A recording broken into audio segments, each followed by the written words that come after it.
नमस्कार, मैं विक्रम और आप देख रहे हैं हमारे पॉडकास्ट का एक नया एपिसोड। आज हमारे साथ बातचीत करने के लिए हमारे एक मित्र और एक संस्था के संचालन कर रहे विवेक जी हमारे साथ, जिनसे हम बात करेंगे कि सर्च भारत फाउंडेशन और ट्रस्ट किस तरह से वो संचालित कर रहे हैं। पेशे से पत्रकार है, उसके साथ साथ समाज सेवी है। विवेक, आज हमारे पॉडकास्ट में हम लोग बात करने वाले हैं समाज सेवा, जो आप अपने संस्था के माध्यम से कर रहे हैं। कैसा लगता है और क्या वजह रही एक इस ट्रस्ट को, इस एनजीओ को बनाने की? पहले तो विक्रम जी आपको बहुत बहुत नमस्कार और बहुत धन्यवाद, क्योंकि आपने बोला कि समाज सेवा एक सबसे बड़ी सेवा होती है।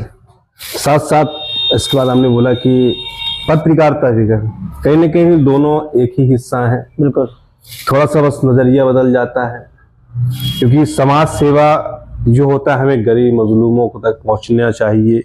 वही पत्रकारिता में भी होता है कि पत्रकारिता में क्या है कि हमें उन दबे कुचले लोगों की आवाज को उठाना पड़ता है और प्रकाशित करना पड़ता है। पहले विवेक पत्रकार थे कि एनजीओ के, मतलब? नहीं, मैं 2020 में एक्चुअली हमारा ऐसा ही मूड बना, तो मैंने अपने फादर से भी जिक्र किया कि कुछ, क्योंकि फादर्स की भी उम्र हो रही है तो लगता है कि कुछ ना कुछ किया जाए।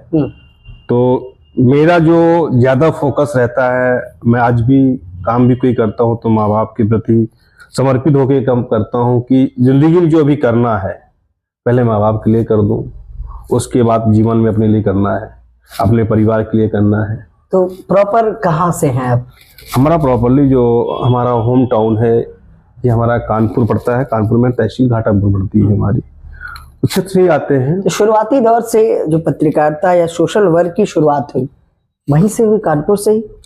हमारा 2013 से पत्रकारिता हमारा शुरुआत है और 2020 से हमने अपनी संस्था को संचालित किया।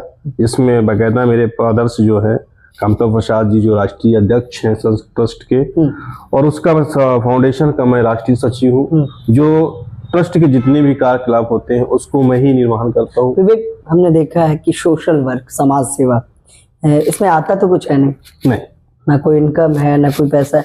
तो जब कभी किसी की मदद करने निकलते हो तो घर वाले नहीं बोलते हैं कि यार क्या कर रहे हो, ये मतलब घर का ही पैसा लगा के दूसरों की मदद करने निकल जाते? नहीं, ये तो परिवार में ताना सुनने को मिलता ही है, परिवार में सुनने को मिलता है। अब वही है ना, जो थाना है, मैदान में जब उतरा जाता है ना तो लोगों की चार बातें सुनना भी पड़ता है, क्योंकि लोग कहते हैं कि अपना तो संभाल नहीं पा रहे हैं, दूसरी की सेवा करने चले। तो बहुत से ताने मिलते हैं। विवेक, कभी कोई वाकया हुआ कि लगा कि यार हम समाज सेवा कर रहे हैं, हम इस ट्रस्ट को बनाए हैं और लोगों की मदद कर पा रहे हैं इस ट्रस्ट के मंच पर, है ना क्या? तो कभी ये लगा कि कुछ अचीवमेंट मिल गया कि यार ये मैंने बड़ा अच्छा और बड़ा काम कर दिया अपनी संस्था के माध्यम से? हाँ, अभी हाल में ही आपने जिक्र किया, मैं संस्था को लगभग 3 से 4 मंथ बने ही हुए थे हमारे 2020 में। हमारे पास एक वाकया आया रायबरेली से। मुस्लिम बेटियों का शादी करना था, वो परिवार बहुत टूटा हुआ था और मैं हजरतगंज में ऐसे ही बैठा हुआ तो कुछ जगह अपना काम करा रहा था अपने पत्रकारिता के थ्रू। तो वहाँ पे जिक्र किया तो वहाँ पे लोगों ने बोला, सर हमारे यहाँ रायबरेली में एक हमारे परिवार की बेटी हैं जो उनके पापा थोड़ा सा विकलांग हैं, चल फिर नहीं सकते, हाथों से कमजोर हैं, 2 बेटियां हैं, शादी करना है, तो क्या आप मदद उसकी कर सकते हैं? तो विक्रम जी, पहले तो मैं बताऊं कि मेरी अभी तक किसी काम के लिए मैं जल्दी किसी से ना नहीं कहता हूं। आज नहीं तो कल मैं जरूर करता हूं, तो मैंने ही हाँ ही बोल दिया। फिर उस टाइम मेरी टीम से मैंने जिक्र किया, मेरे साथ काफी अच्छे लोग टीम में से, महिलाएं थी, लड़कियां थी, आज भी काफी अच्छे लोग काम कर रहे हैं। तो सबने छोटा छोटा सहयोग किया। उसमें हमारे कुछ ट्रांसपोर्टर भी संपर्क में थे। उस बीच में हमने शादी को, दोनों बेटियों की शादी में जो हमसे बन पड़ा 5 सामान जो होती हैं, अलमारी है, कुर्सी है, बक्सा, दहेज की पूरी व्यवस्था। हाँ, हमने 5 सामान उपलब्ध कराए। तो हमें भी वहां लगा, जब गए तो लोग बड़ा सम्मान दिया कि सर आप अनजान व्यक्ति, आप हमारी इतनी मदद कर रहे हैं, और यहाँ तो आज कोई मदद नहीं करता। तो लगा कि यार हम तो MP MLA होने चाहिए। नहीं, हिसाब से MP MLA तो नहीं, ये मैं तो आया होगा कि यार नहीं, MP MLA नहीं, यही लगा कि आज मेरे माँ बाप जो काम किया लगा ना कि यार जो मुझे माँ बाप ने आज जो उसको- काम सौंपा, हाँ। उसमें कहने की एक सीढ़ी चढ़ने का मैं काम कर रहा हूँ। हो सकता है कि मेरे इन पापों से मेरे माँ बाप को कुछ अच्छा। अच्छा विवेक, क्या डिफिकल्टी मतलब क्या क्या मुश्किलें आई इन सब कामों को करने के लिए? जैसे एनजीओ बनाना पड़ा तो उसमें लोग चाहिए होते हैं, जी। कौन व्यक्ति उस समय आपके साथ खड़ा हो गया, उसके बाद अभी तक कौन चल रहा है, कौन टूट गया, कितने लोग बिखर गए? हमारे साथ चलने के लिए तो आपसे क्या बताएं, पहले तो हमारे साथ फादर्स और हम कभी परिवार में एक्चुअली जो भी करता हूँ तो मैं जल्दी डिसीजन मैं मम्मी पापा से बताता हूँ, और कभी लगता है तो भाइयों से भी थोड़ा सा जिक्र करता हूँ, ओपनली नहीं बताता हूँ, क्योंकि कभी कभी लगता है ना कि कुछ करना है तो चीजें छुपा के करना चाहिए। आगे जब चीजें आ जाएंगी, अच्छी हो जाएंगी तो सब लोग साथ ही देगा। तो अभी भी मैं जो भी है माँ बाप के लिए ही करता हूँ। हर साल आपको और चीज अच्छी बता दूं कि 2020 से ही मैं मकर संक्रांति के दिन बड़ा एक विशाल भंडारे का आयोजन भी करता हूँ, वही अपने होम टाउन में, अपने होम टाउन में ही। और अभी 2 वर्षों से नेत्र शिविर आयोजन का भी निःशुल्क हम लोग काम कराने लगे हैं, जिसमें फ्री ऑफ कॉस्ट ऑपरेशन, आंखों का ऑपरेशन कराना, किसी चीज की कोई अगर दिक्कत है उस पर हम लोग सहयोग करते हैं। तो कैसे करते हैं, मतलब किस तरह से संसाधन जुटाते हैं? डॉक्टर संसाधन जुटाते हैं, है। फिर मान लीजिए किसी का इलाज होना है, ऑपरेशन होना है आंखों का, तो कैसे, मतलब ये तो बड़ी मुश्किल काम हो जाता है। बिल्कुल, आपने सही कहा कि बड़ा मुश्किल है, क्योंकि सोशल वर्क एक दूसरे के सहयोग से ही चलता है। बिल्कुल। आप किसी के सामने अगर जो समाज सेवक होता है वो समझ जाता है कि क्यों हमसे कह रहा है, और कुछ लोग तो होते हैं कि ऐसा हम तो दे नहीं पाएंगे, आप संस्था नाम अच्छा से। कभी कभी फील नहीं आता हो जैसे किसी के पास गए कि भाई साहब ये काम संस्था हमारी कर रही है, कुछ सहयोग करिए, वो कुछ ऐसा बोल दे कि यार ये क्या लगता बोल है, दिया कभी कभी लोग बोलते हैं अरे भाई साहब संस्था हम भी चला रहे हैं, हम भी कर सकते हैं ये काम।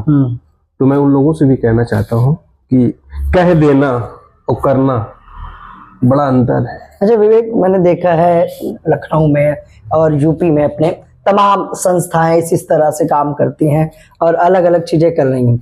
असल में क्या लगता है कि मतलब 50% एनजीओ, क्या लगता है एनजीओ वाला काम कर पा रही हैं? जी विक्रम जी, बहुत अच्छी बात कही आपने। मैंने जो देखा है और मैं जो आज भी देखता हूँ कि 50% तो नहीं, मैं आपको बता दूं 80% या 70%, 80% संस्थाएं जो होती हैं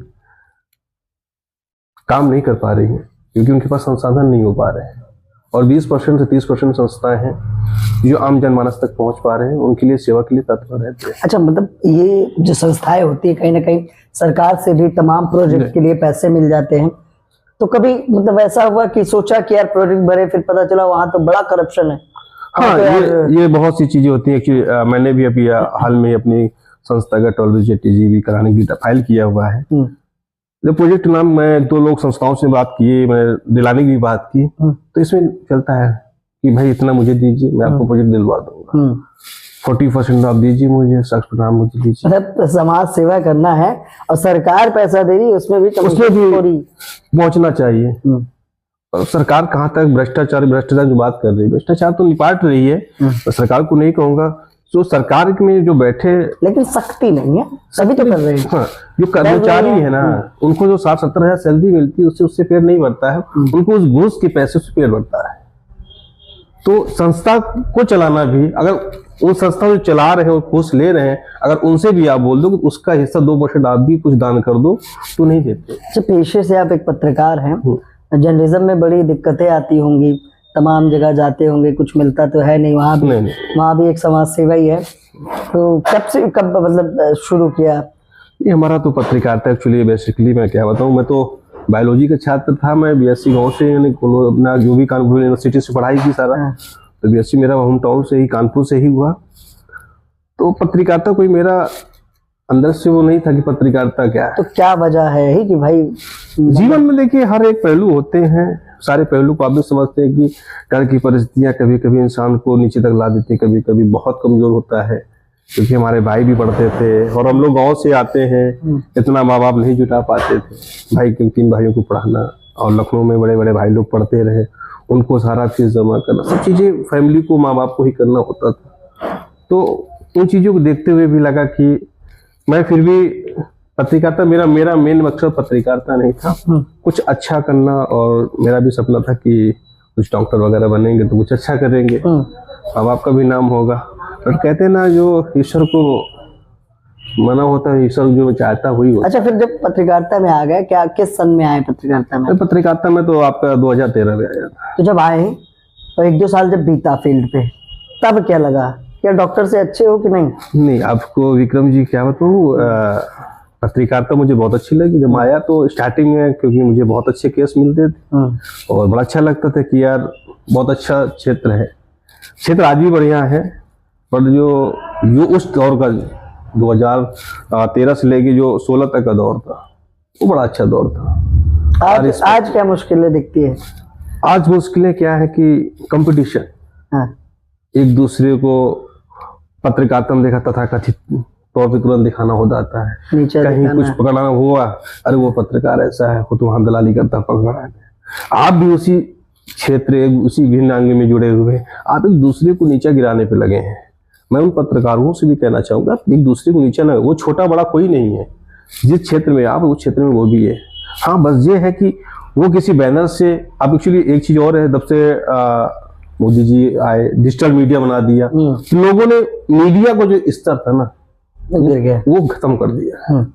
जो पत्रकारिता न्यूज़पेपर में था, दम था, उसको इन लोगों ने डिजिटल के माध्यम से खत्म कर दिया। सही बात है कि पहले के जो पत्रकार होते थे, तो वो कैमरा लेके जब फील्ड पे जाते थे और फोटो खींचते थे, बड़ा सम्मान उनका होता था, और वो फोटो तुरंत नहीं निकलती थी, उसको जाते थे, फिर रील को धुलवाते थे, फिर रात में उसको फाइल भी करना होता था, क्योंकि कल के अखबार में खबर आनी थी। तो बड़ी टफ पत्रकारिता थी। आज तो आधुनिक दौर में हर व्यक्ति पत्रकार हो गया। अच्छा, फिर भी क्या मुश्किलें आ रही हैं अभी जैसे पत्रकारिता में? पत्रकारिता में देखिए क्या है कि अब तो मेरी समझ में, पत्रकारिता समझ लो, सोशल वर्क समझ लो, अब तो एक ही लगता है कि पत्रकारिता से बेहतर है कि अपना जो ट्रस्ट में चला रहा हूँ उसके माध्यम से ही लोगों की सेवा करूँ, तो ही बेहतर है। मतलब बड़ी मुश्किलें आ रही हैं, क्योंकि अब एक दूसरे को गिराने में पहले लगे हुए हैं कि वो बंदा तो, वो तो मेरे सामने आया हुआ है, उनको ये नहीं पता रहता कि मेरा सीनियर है कि जूनियर है।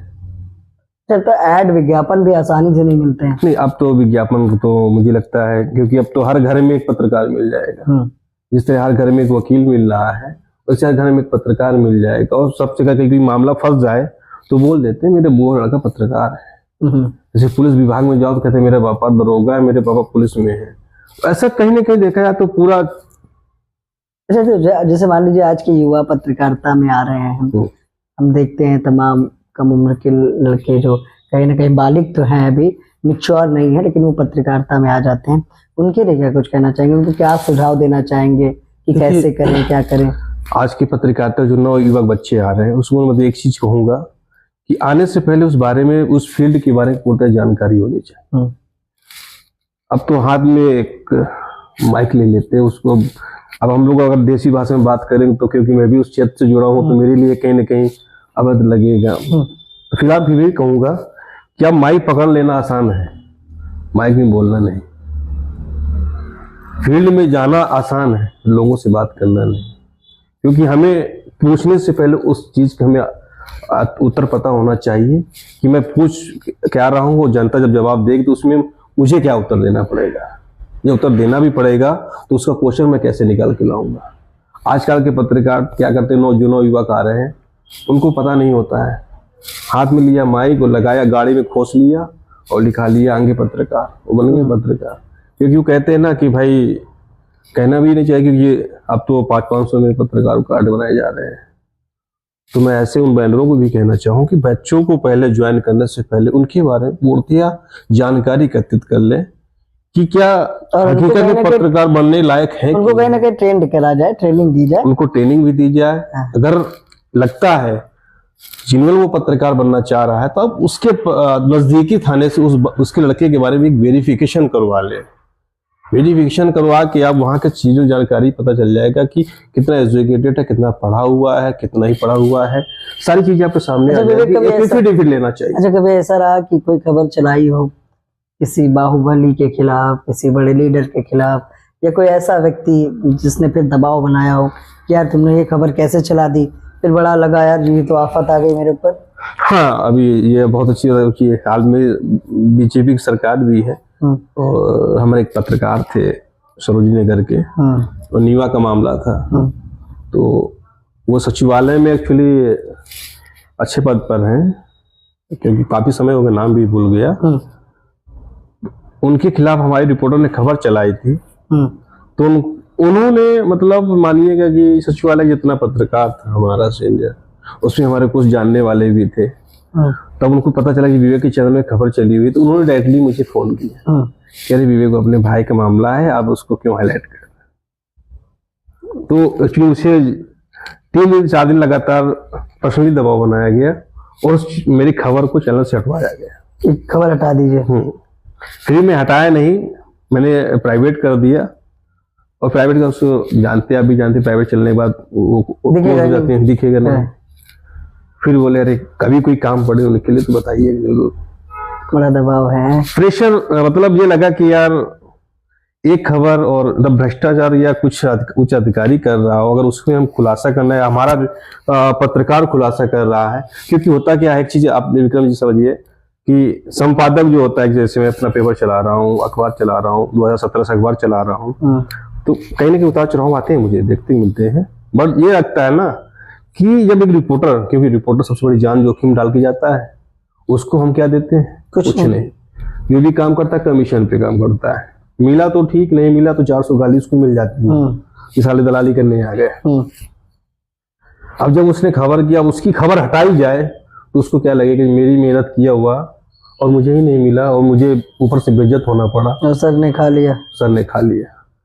संपादक को मिलता कुछ भी नहीं है, फिर भी वो सदर बदनाम हो जाते हैं कि सर ने पैसा खा लिया और हमारी खबर को हटवा के हमें बेइज्जत करवा दिया। तो ऐसे उन पत्रकारों का, हमारे रिपोर्टरों का मनोबल गिर जाता है। तो ये सबसे बड़ी बात है, संपादक को भी बड़े मुश्किलों से गुजरना पड़ता है। अच्छा, लगा कि मतलब शुरुआती दौर से जिस तरह से जर्नलिज्म को कहा जाता था कि चौथा स्तंभ है, आज क्या लगता है कि सच में चौथा स्तंभ बचा है पत्रकारिता? कि जिस तरह से जब हम खबर को लगाते हैं, सत्ता पक्ष के लोगों का दबाव, तमाम मुकदमे, इस तरह की चीजें हो जाती है, लग रहा है कि मतलब लोकतंत्र खतरे में नहीं, पत्रकारिता खतरे में है, चौथा स्तंभ खतरे में है। विक्रम जी, एक चीज मैं कहूँगा कि पत्रकारिता तो फिलहाल अभी बची हुई है, क्योंकि हाथ में 10 उंगलियां होती हैं, 10 तो बराबर नहीं होती हैं। उसमें भी हमारे कुछ ऐसे पत्रकार हैं जो खोल के बोलते हैं, चाहे रवीश कुमार है, नवीन कुमार है, संदीप चौधरी जैसे हैं, आप बहुत अन्य चैनलों के रिपोर्टर्स, एंकर्स वगैरह हैं, वो हमेशा समाज को आईना दिखाते हैं, लड़ाई लड़ते हैं, चाहे पक्ष का हो विपक्ष का हो, लगातार डंके की चोट पर खबर दिखाते हैं, वो भले जाए यूट्यूबर में ही क्यों ना हो। मतलब एक पत्रकार का काम क्या होना चाहिए? जो पत्रकार जो काम जो होना चाहिए, जो जिनवल चीजें हो रही है, चाहे सरकार का हो या पक्ष का हो या विपक्ष का, आप उसको सतता के साथ दिखाइए, किसी दबाव बेस पे नहीं, डरिए नहीं, डरना नहीं चाहिए। फिर भी एक खबर प्राइवेट कर दिया आपने। अब नहीं, वो समय अब दूसरा था, दबाव था, डर था उस टाइम। तो कहते हैं ना कि तब 4 लोग साथ बैठा हो तो एक बेचारा क्या करेगा। चलिए, बहुत बहुत धन्यवाद विवेक हमसे बात करने के लिए। ये थे हमारे साथ विवेक सिंह, जिन्होंने साफ तौर पर कहा कि समाज सेवा और पत्रकारिता 2 अलग नाम जरूर हैं, लेकिन काम एक ही। जब एक पत्रकार फील्ड पे उतरता है, लोगों की समस्या को लेकर उन्हें दिखाता है, उन्हें प्रकाशित करता है, फिर उसे क्या क्या सहना पड़ता है, कभी मुकदमों की धमकी, तो कभी दबंगों की धमकी, तो कभी इसी तरह से खबरों को प्राइवेट करना पड़ जाता है, क्योंकि उसका भी परिवार है, उसे भी देखना है कि कैसे चलना है, कैसे मदद करनी है। तो पत्रकार अपनी ही चीजों से आपकी मदद करता है, और आज का समय, आधुनिक दौर, हर घर में एक पत्रकार, हर घर में एक अधिवक्ता। तो आखिर कैसे पत्रकारिता को किया जाए, और कैसे विवेक समाज सेवा के क्षेत्र से पत्रकारिता जगत में अपना नाम बना चुके हैं, और उन्होंने ये भी बताया कि किस तरह की दिक्कतें आई, और आज का युवा जब पत्रकारिता करने उतरता है तो उसे किस किस चीजों का ख्याल रखना है। उम्मीद है हमारा ये छोटा सा पॉडकास्ट आपको पसंद आया होगा, जो हम दोनों ही पत्रकारों ने और एक समाजसेवी विवेक सिंह ने किया है। नमस्कार।